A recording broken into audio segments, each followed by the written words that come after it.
ভুল না করেও ভালোবাসার মানুষ যখন ভুল বোঝে শুরু হয় দূরত্ব, তারপর যা হতে পারে। বিছানায় বসে রেজা মোবাইল টিপছিল। ঝর্ণা বাহির থেকে এসে বিছানার পাশে দাঁড়িয়ে বলল, একটা বালিশ দাও। রেজা বলল, কেন? ঝর্ণা বলল, এত কেনর উত্তর দিতে পারবো না। রেজা বিছানা থেকে উঠে ঝর্ণার পাশে দাঁড়িয়ে বলল, তোমার সমস্যাটা কি? প্রতিদিন একটা না একটা নাটক না করলে কি হয় না? ঝর্ণা বলল, নাটক? আমি নাটক করি? তাহলে তুমি যা করো সেটা কি সিনেমা? রেজাউল বলল, ঝর্ণা, রাত অনেক হয়েছে, সারাদিন ঝগড়া করেছো, এখন অন্তত একটু শান্তিতে নিজেও ঘুমাও, আমাকেও ঘুমাতে দাও। ঝর্ণা বিছানা থেকে একটা বালিশ হাতে তুলে বলল, আমি তোমার সাথে আর এক বিছানায় ঘুমাবো না, বলেই রুম থেকে বের হয়ে গেল। রেজা ঝর্ণাকে ডাকতে ডাকতে পেছন রুম থেকে বের হয়ে গেল। রুম থেকে বের হতেই ঝর্ণার শাশুড়ির সাথে দেখা। শাশুড়ি বলল, বৌমা, বালিশ নিয়ে কোথায় যাচ্ছ? ঝর্ণা কাঁদো কাঁদো গলায় বলল, যতক্ষণ পর্যন্ত আমার রাগ না কমবে তত সময় পর্যন্ত আমি সোফায় ঘুমাবো, তবুও আপনার ছেলের সাথে থাকবো না। পেছন থেকে রেজা এসে ঝর্ণার পাশে দাঁড়িয়ে বলল, মা, তুমি রুমে যাও, এই পাগলের পাগলামি আর কি দেখবে? ঝর্ণা কাঁদো কাঁদো গলায় বলল, আমি পাগল না আম্মা, আপনার সামনে আমাকে পাগল বলছে, আপনি কিছু বলছেন না। রেজার মা বলল, রেজা, তোর এত বড় সাহস, তুই আমার লক্ষ্মী বৌমাকে পাগল বললি? মেয়েদের কখনো কি পাগল বলে? মেয়েদের তো পাগলি বলে। ঝর্ণা রাগে ফোঁস করতে করতে বলল, আম্মা, শাসন না করে উল্টো শাসনের নামে দুঃশাসন করলেন, বলেই ড্রয়িং রুমের দিকে চলে গেল। রেজার মা ও রেজা একজন আরেকজনের দিকে তাকিয়ে দুজনে হা হা করে হেসে উঠলো। দুজনে আবার দুজনকে বলল, চুপ। রেজার মা বলল, যা, আগে অভিমান ভাঙা, তারপর ঘুমাবি। রেজা বলল, মা, বাবা কি ঘুমিয়েছে? রেজার মা বলল, বই পড়ছে, তুই বৌমার কাছে যা, আমি তোর বাবার জন্য চা বানাতে যাচ্ছি, বলেই রান্নাঘরের দিকে গেল। রেজাও ড্রয়িং রুমের দিকে চলে গেল। ড্রয়িং রুমের সোফায় শুয়ে আছে ঝর্ণা। রেজা সোফার নিচে বসে ঝর্ণার হাত ধরে বলল, তোমার সব কাজই উল্টো, সোফা হলো বসার জন্য, সেখানে কেউ কি ঘুমায়? ঝর্ণা বলল, আর তোমার সব কাজ তো আরো বেশি উল্টো, 9 বললে 6 বোঝো, আবার 6 বললে 9 বোঝো। রেজা বলল, ঠিক আছে, আমি মেনে নিলাম, আমার সব কাজ ডাবল উল্টো, এখন বেডরুমে চলো। ঝর্ণা শোয়া থেকে উঠে বসে বলল, আগে বলো, তুমি আজ যে অন্যায় করেছো তা কি ঠিক করেছো? রেজা উঠে ঝর্ণার পাশে বসে বলল, আজ উত্তরপাড়ার মাদক ব্যবসায়ী কুদ্দুসকে আটক করলাম, 2 জায়গায় অভিযানে গেলাম, তা কোন কাজটা ঠিক করিনি বলো? ঝর্ণা বলল, সারাদিনে আমাকে কতবার ফোন দিয়েছো, কতবার আমার খবর নিয়েছো, আমি খেয়েছি না খেয়েছি সেই খবর কি তুমি রেখেছো? রেজা ঝর্ণাকে জড়িয়ে ধরে বলল, এত অভিমান করলে চলে বলো? করি পুলিশের চাকরি, সারাদিন আসামিদের পেছনে ছুটতে হয়, হয়তো তোমাকে যতটুকু সময় দেওয়ার কথা ততটুকু সময় দিতে পারি না, তাই বলে যতটুকু সময় বাসায় এসে তোমার কাছে থাকতে চাই ততটুকু সময় অভিমান করে দূরে সরিয়ে রাখলে কি ভালো লাগে বলো? ঝর্ণা বলল, তুমি জানো না, তোমার সাথে কথা না বললে আমার কিচ্ছু ভালো লাগে না, আমার খুব চিন্তা হয়। রেজা বলল, আচ্ছা ঠিক আছে, আর ভুল হবে না, এখন থেকে শত কাজের ব্যস্ততা থাকলেও সময় করে তোমার সাথে কথা বলবোই। ঝর্ণা বলল, সত্যি বলছো তো? রেজা বলল, 100% সত্য। ঝর্ণা বলল, ঠিক আছে, চলো, ঘুমাবে, খুব ঘুম পেয়েছে। রেজা বলল, চলো। দুজনে হাসি খুশিতে বেডরুমের দিকে চলে গেল। থানায় যাবার জন্য রেডি হচ্ছিল রেজা, এমন সময় মোবাইলে কল আসলো। ফোন রিসিভ করে বলল, আনিস, কি খবর ভাই? আনিসের কথা শুনে রেজা অবাক হয়ে গেল, কপালে চিন্তার ভাঁজ, অস্থির হয়ে গেল। ফোনটা কেটে দিল, রুম থেকে বের হয়ে গেল। রুমের বাহিরে সামনাসামনি ঝর্ণার সাথে দেখা হয়ে গেল। ঝর্ণা বলল, তোমার জন্য আমি চা নিয়ে তো রুমে আসছিলাম, তুমি বের হলে কেন? রেজা বলল, এখন চা খাওয়ার সময় নেই, জরুরি কাজ আছে, সামনে থেকে সরো, বলেই তাড়াহুড়ো করে বের হয়ে গেল। ঝর্ণা মনে মনে বলল, কি হলো হঠাৎ, বুঝলাম না তো, বলেই রুমের ভেতর চলে গেল। রেজা যাবার পর বিছানায় বসে ঝর্ণা রেজাকে কল দিল। মোবাইলে ব্যস্ত বলছে, বারবার দিচ্ছে, শুধু ব্যস্ত বলছে। রুম থেকে বের হয়ে ড্রয়িং রুমের দিকে গেল। ড্রয়িং রুমের সোফায় বসে আরো কয়েকবার কল দিল, কিন্তু ব্যস্ত বলছে।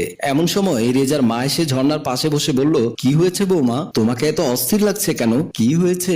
ঝর্ণা বলল, মা, সকাল থেকে আপনার ছেলেকে কল দিয়েই যাচ্ছি, কিন্তু ব্যস্ত ব্যস্ত বলছে, বুঝতে পারছি না কি হলো।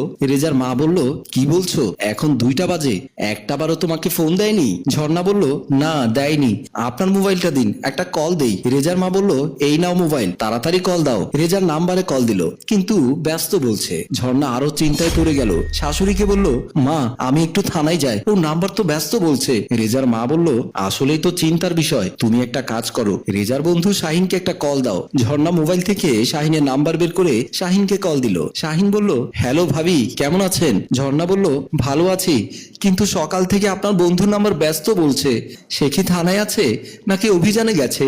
শাহিন বলল, ভাবি, সকাল থেকেই তো ডিউটিতে দেখিনি। ঝর্ণা বলল, কি বলেন ভাই, একটু খোঁজ নিয়ে দেখবেন কোথায় আছে। শাহিন বলল, আপনি চিন্তা করবেন না, আমি খোঁজ নিয়ে আপনাকে জানাচ্ছি বলেই কল কেটে দিল। রেজার মা বলল, বৌমা কি বললো শাহিন? ঝর্ণা বলল, মা সকালে রুম থেকে তাড়াহুড়ো করে বাসা থেকে বের হয়ে গেল, থানায় সে যায়নি। রেজার মা বলল, তুমি চিন্তা করো না, হয়তো কোনো কাজে ব্যস্ত আছে, তুমি চলো ভাত খাবে, আমার খুব খিদে পেয়েছে। ঝর্ণা বলল, মা আপনি খেয়ে নিন, আমার এখন খেতে ইচ্ছে করছে না বলেই রুমের দিকে চলে গেল। রাত 9টা বাজে। বিছানায় বসে মোবাইলে এখনো কল দিয়ে যাচ্ছে, কিন্তু রেজা কল কেটে দিচ্ছে। ঝর্ণা বারবার ট্রাই করলো, কিন্তু রেজা ফোন রিসিভ করছে না, কেটে দিচ্ছে অথবা বিজি দেখাচ্ছে। এমন সময় রেজার মা হাতে করে ভাতের প্লেট নিয়ে রুমের দিকে ঢুকে ঝর্ণার পাশে বসে বলল, বৌমা সারাদিন কিছু খাওনি, এবার এই ভাতগুলো খেয়ে নাও, শরীর খারাপ করবে তো। ঝর্ণা বলল, মা আপনার ছেলে আসার সময় হয়ে গেছে, আগে আসুক তারপর একসাথে খাবো, আপনি খাওয়া দাওয়া করে ঘুমিয়ে পড়ুন। রেজার মা বলল, সারাদিন কতবার বললাম, আমার কথা তো শুনলে না, আমার মনে হচ্ছে রেজার কিছু হয়নি, ও একটু পরেই চলে আসবে, মা আগে আসুক তারপর একসাথে খাবো, আপনি চলে যান। রেজার মা ড্রেসিং টেবিলের উপর ভাতের প্লেটটা রেখে বলল, আমি গেলাম, তুমি খেয়ে নিও বলেই চলে গেল। রাত 1টা বাজে। সোফার উপর বসে ঘড়ির দিকে তাকিয়ে আছে ঝর্ণা, কিন্তু রেজার আসার খবর নেই। একটু পর কলিং বেলের শব্দ।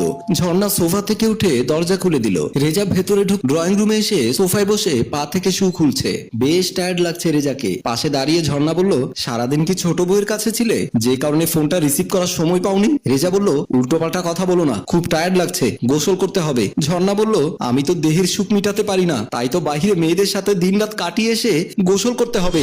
রেজা উত্তেজিত হয়ে দাঁড়িয়ে বলল, চুপ, একদম চুপ, কোন উল্টোপাল্টা বাজে কথা বলবে না। ঝর্ণা বলল, সত্যি কথা বললে উল্টোপাল্টা কথা হয়? সারাদিন মেয়ে মানুষ নিয়ে ফুর্তি করবে, আবার বাসায় এসে বড় বড় কথা।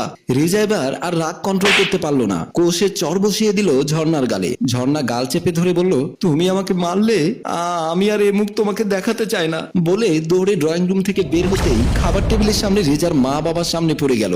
রেজার মা ঝর্ণাকে জড়িয়ে ধরে বলল, কি হয়েছে, তুমি কাঁদছো কেন? ঝর্ণা বলল, মা আপনার ছেলে আমার গায়ে হাত তুলেছে, আমি আর এই জীবন রাখবো না, আপনি আমাকে ছেড়ে দিন। রেজার বাবা বলল, তুমি শান্ত হও বৌমা, বিষয়টা আমি দেখছি। এমন সময় রেজা ড্রয়িং রুম থেকে বের হয়ে ঝর্ণার পাশে দাঁড়িয়ে বলল, মা বাবা তোমরা আমাকে কি বলবে আমি জানি। রেজার মা বলল, তুই বৌমাকে মারলি কেন সেটা আগে বল, আর সারাদিন তোর ফোন বিজি ছিল কেন? রেজা বলল, যার জন্য চুরি করি সে যদি চোর বলে তখন কেমন লাগে তোমরাই বলো। রেজার বাবা বলল, তার মানে কি? রেজা বলল, সকালে বাসা থেকে বের হবার আগে ঝর্ণার বোন জামাই আনিসা আমাকে কল দিয়ে বলে, ঝর্ণা রং নাম্বারে কথা বলে কোনো ছেলের সাথে যেন পালিয়ে গেছে। মা আমাদের সন্তান নেই, বন্যার 5 বছর একটা মেয়ে, সেই মেয়ে ফেলে চলে গেল। কারো কাছে কিছু না বলে থানায় চলে গেলাম, থানা থেকে ছুটি নিয়ে আনিসার আমি সারাটা দিন তন্ন তন্ন করে বন্যাকে খুঁজেছি। ঝর্ণা সহ সবাই অবাক হয়ে শুনছিল রেজার কথা। ঝর্ণা বলল, তাহলে ফোন করে আমাকে বলনি কেন? রেজা বলল, তোমাকে জানালে তোমার যে বুদ্ধি, তাতে তুমি আত্মীয় স্বজন সবাইকে জানাতে, মান সম্মানের ভয়ে কাউকে না জানিয়ে বন্যাকে খুঁজে পেয়ে বুঝিয়ে সুঝিয়ে আনিসের বাসায় রেখে এসেছি, এটা কি আমার অপরাধ? রেজার মা বলল, তোর অপরাধ তা বলছি না, কিন্তু বৌমা তোর টেনশনে সারাদিন না খেয়ে এখনো পর্যন্ত তোর জন্যই অপেক্ষা করছে, তুই একটিবার ফোনটা রিসিভ করতে তো পারতি। রেজা বলল, মা তুমি তোমার বৌমাকে চেনো না? প্রতিদিন ফোন করলে বিস্তারিত বলতে হয়, কোথায় আছি, কি করছি, খেয়েছি না ঘুমিয়েছি। আজ তাই এত বিস্তারিত বলতে পারবো না বলেই ফোন রিসিভ করিনি। রেজার বাবা বলল, তোদের এই টম এন্ড জেরি যুদ্ধ যে কবে শেষ হবে আল্লাহই ভালো জানে। এই রেজার মা চলো ঘুমাবো। মা বাবা দুজনেই তাদের রুমে চলে গেল। ঝর্ণা রেজাকে জড়িয়ে ধরে বলল, আমার ভুল হয়ে গেছে, আমি না জেনে তোমাকে অনেক কথা বলেছি, আমাকে ক্ষমা করে দাও। রেজা বলল, যে গালে এতটা আদর করি সে গালে আর চর মেরেছি, ভুল তো আমিও করেছি, আমিও বুঝতে পারিনি আমার সোনা বউটা আমাকে এতটা ভালোবাসে বলে দুজন দুজনকে জড়িয়ে ধরলো। প্রিয় ভিউয়ার্স, আমি ফেরদৌস অপু মনে করি মান অভিমান আছে বলেই ভালোবাসা এত মধুর। গল্পটি ভালো লাগলে লাইক কমেন্ট ও শেয়ার করুন। গল্পটি রচনায় ফেরদৌস অপু, প্রযোজনায় মঞ্জুর মোর্শেদ, পরিচালনায় রেজাউল কবির চৌধুরী।